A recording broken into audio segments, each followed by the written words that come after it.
Okay, in this video, I'm going to show you how to pair a YRD612 lock.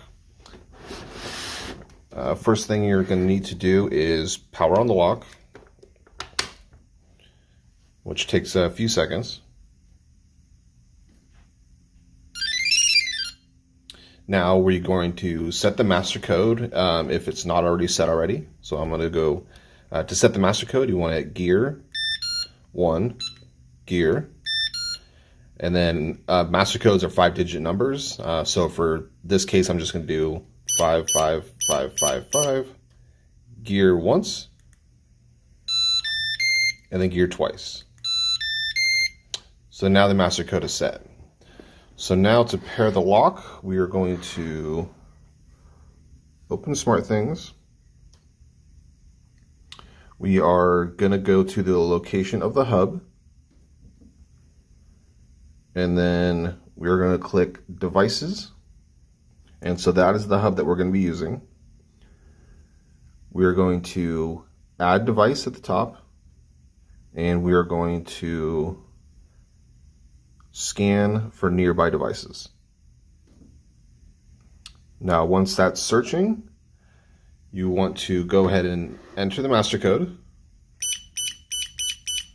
gear 7, gear, and you'll notice the light will turn blue, and we'll hit gear again. Now it's going to take probably about 20-30 seconds to add or so, and you know it's done. It'll pop up on the phone.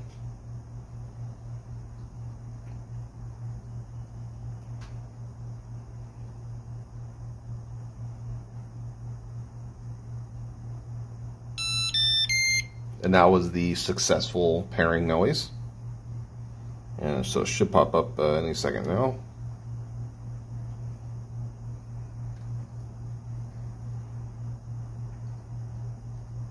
There we go. And we notice it says Yale Assure lock. If it says door lock or Z-Wave device, anything like that, then it will need to be unpaired and repaired again. Now we're going to go to the room, and there's our lock here, and you want to just click on it and make sure that the battery status is showing, and we're going to unlock it.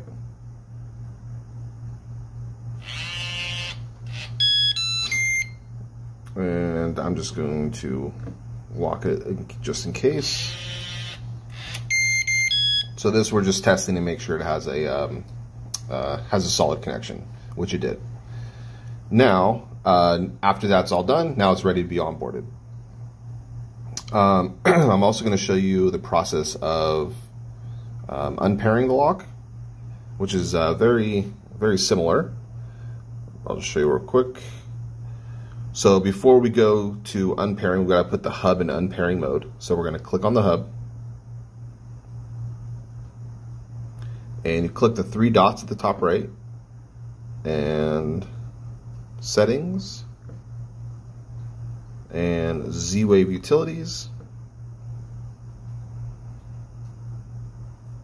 and Z-Wave exclusion. Now to unpair it, you're going to enter the master code, so 55555, gear 7, gear, and you'll notice the light turned red. That means it's ready to be unpaired. Then you hit the gear again. You hear this successful noise, and then the app will show one device has been deleted. So we just click done down here. I don't know if you can see that. And we'll go back, and now we see the lock is no longer there. And that's how you unpair it.